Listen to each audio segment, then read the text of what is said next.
Sir ఇప్పుడు క్రాంతి కుమార్ ఇంటికి PV Sunil Kumar ఆయన కూడా వెళ్ళి వారి కుటుంబానికి ప్రగాఢ సానుభూతి తెలుపుతూ వారిని పరామర్శించేటువంటి ప్రయత్నం చేశారు. ఆ క్రమంలోనే అసలు కస్టోడియల్ టార్చర్ పెట్టేటువంటి హక్కు అధికారం ఎవరికీ లేదు అన్నట్లుగా ఆయన కొన్ని వ్యాఖ్యలు చేశారు. సో దాన్ని ఉద్దేశించి కొంతమంది మీరేంటి ఇలాంటి వ్యాఖ్యలు కూడా చేయొచ్చా, మీరు గతంలో చేసింది ఏంటి అంటూ కొంతమంది నెటిజన్లు ఆయన ప్రశ్నిస్తున్నారు. ఎలా చూడాలంటారు సార్? అంటే జగన్మోహన్ రెడ్డి గోముఖ వ్యాఘ్రం అయితే ఈయనేముఖ వ్యాఘ్రం అంటావా? ఓకే, ఇప్పుడు అది గోముఖ వ్యాఘ్రం అయితే ఇది ఏ ముఖ వ్యాఘ్రం అని ప్రశ్నిస్తున్నాము. ఇప్పుడు పివి సునీల్ కుమార్ మొన్న ఆయన ఉద్యోగ విరమణ చేశారు. చేసిన తర్వాత నిన్న ఈ పరామర్శకు వచ్చారు. ఇది క్రాంతి కుమార్ కుటుంబం. ఆయన ఏమని అడుగుతున్నారు? సిబిఐ ఎంక్వైరీ డిమాండ్ చేస్తూ ఆయన ఏం మాట్లాడారు? వారం వారం విచారణకు పిలిచి హింసించే అధికారం ఎవరికీ లేదు, ఎందుకు అంతగా వేధిస్తున్నారు? పోలీసులు రావడంతో భయపడి ఆత్మహత్య చేసుకున్నాడు. తక్షణమే సెక్షన్లు మార్చాలి, కాంతి తండ్రి న్యాయ పోరాటానికి అండగా ఉంటా. ఎవరు? సునీల్ కుమార్. అంటే కస్టోడియల్ టార్చర్ గురించి మీరేనా ఇలా మాట్లాడుతుంది అంటూ కొంతమంది నెటిజన్లు గతంలో రఘురామకృష్ణరాజు గారి కేసును ఉద్దేశించి మాట్లాడుతూ ఉన్నారు, కమెంట్లు పెడుతూ ఉన్నారు. ఎలా చూడాలంటారు సార్? అంటే కస్టోడియల్ టార్చర్ పేటెంట్ మీదేనండి సునీల్ కుమార్ గారు. మీరు మళ్ళీ ఇవాళ వచ్చి క్రాంతి కుమార్ కుటుంబం పట్ల ముసలి కన్నీరు గారిస్తే, జగన్మోహన్ రెడ్డి నేను ప్రెస్ మీట్లు ఇదే అన్నాడు, ముసలి కన్నీరు గారుస్తున్నాడు చంద్రబాబు అంటాడు. ఎవరు ముసలి కన్నీరు గారుస్తోంది? ముసలి కాదు, మొసలి కన్నీరు. అది కూడా ఆయన ముసలి కన్నీరు అంటాడు.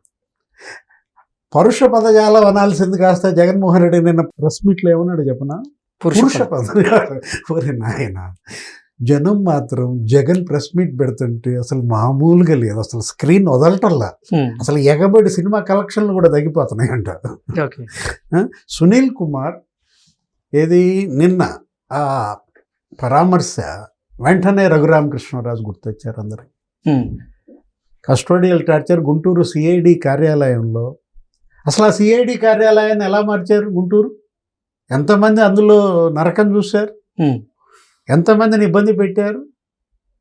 ఇతను వారం వారం పిలిపించడం ఏంటి, హింసించడం ఏంటి అని ఈయన అంటుంటే దేశద్రోహం కేసులు పెట్టారు జర్నలిస్టుల మీద.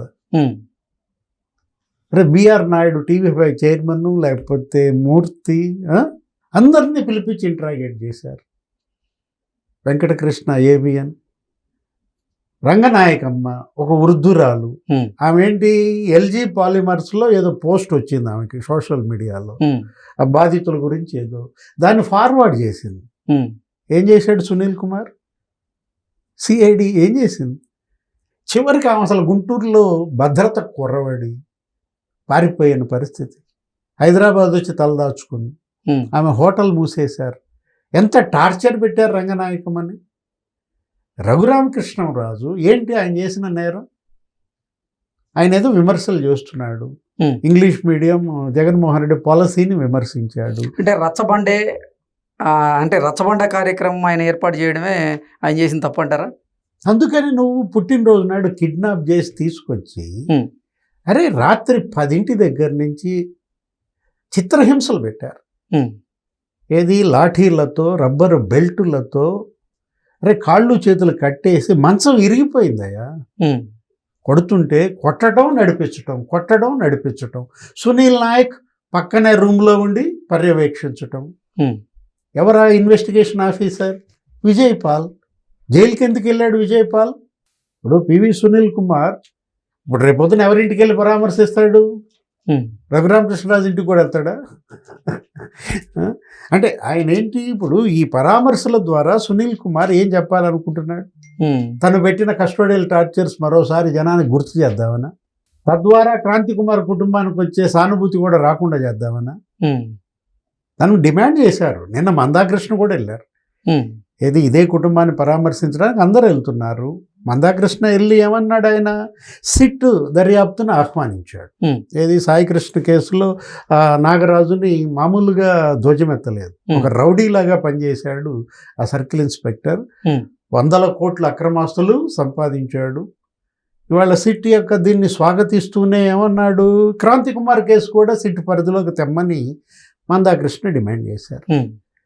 ఎస్సీ ఎస్టీ అట్రాసిటీ కేసు కింద పరిహారం ఆ కుటుంబానికి ఇవ్వమని కూడా సునీల్ కుమార్ డిమాండ్ చేశాడు. నో ప్రాబ్లం, తప్పు కాదు, అది చెయ్యాలా. ఆ కుటుంబానికి ఎంత అండగా నిలబడితే అంత మంచిది. వీలైతే ఆర్థికంగా సహాయం అందించండి. పార్టీ తరఫున జగన్మోహన్ రెడ్డి అయినా ఇవాళ మరి క్రాంతి కుమార్ కుటుంబానికి, సాయికృష్ణ కుటుంబానికి ఆర్థిక సహాయం అందించండి. తద్వారా ప్రజల్లో మైలేజ్ తెచ్చుకోండి. కానీ దీన్ని అడ్డం పెట్టుకుని మీరు ప్రభుత్వాన్ని ఏదో విమర్శిద్దామంటే ప్రజలు ఏమని చర్చిస్తారు? మీరు సీఎంగా ఏం చేశారు, చంద్రబాబు సీఎంగా ఏం చేశాడు? బాధిత కుటుంబానికి నువ్వు ఏ కుటుంబానికన్నా అండగా ఉన్నావా జగన్మోహన్ రెడ్డి? ఇవాళ బాధిత కుటుంబాలకి చంద్రబాబు ప్రభుత్వం ఎలా అండగా ఉంటుంది? అది కదా చర్చ. సునీల్ కుమార్ అధికారంలో ఉన్నప్పుడు ఏది, ఇవాళ సిఐడి డిఐజీగా ఉన్నప్పుడు ఆయన పనితీరు ఎలా ఉంది? ఇవాళ ఉద్యోగం పోగానే పరామర్శల, జగన్మోహన్ రెడ్డి కూడా ఉద్యోగం పోగానే పరామర్శల. అంటే జగన్మోహన్ రెడ్డి మీద కూడా కొన్ని విమర్శలు అయితే వస్తూ ఉన్నాయి.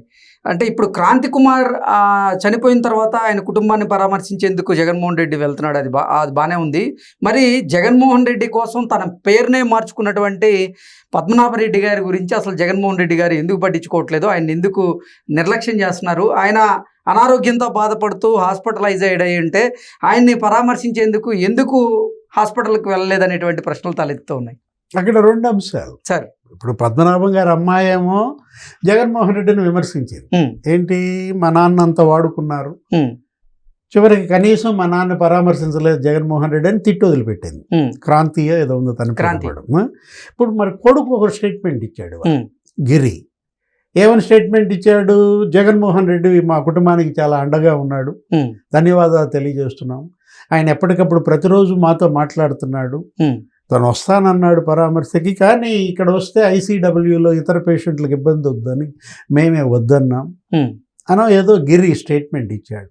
ఏదైనా జగన్మోహన్ రెడ్డి అయినా సునీల్ కుమార్ అయినా అధికారం లేకపోతే మనకి ముచ్చటగా కనపడుతున్నారు. అధికారం వస్తే అంటే ఏంటి? ఇప్పుడు సునీల్ కుమార్ ఇవాళ పోలీస్ అధికారిగా ఉన్నప్పుడు బేజారెత్తిచ్చాడు, భయపెట్టాడు, బెదరగొట్టాడు. ఇప్పుడు ఆయన ఉద్యోగ విరమణ చేయంగానే తను ఏ కుటుంబాలను అయితే బాధించాడో ఆ కుటుంబాలన్నింటినీ పరామర్శిస్తాడా? ఓకే.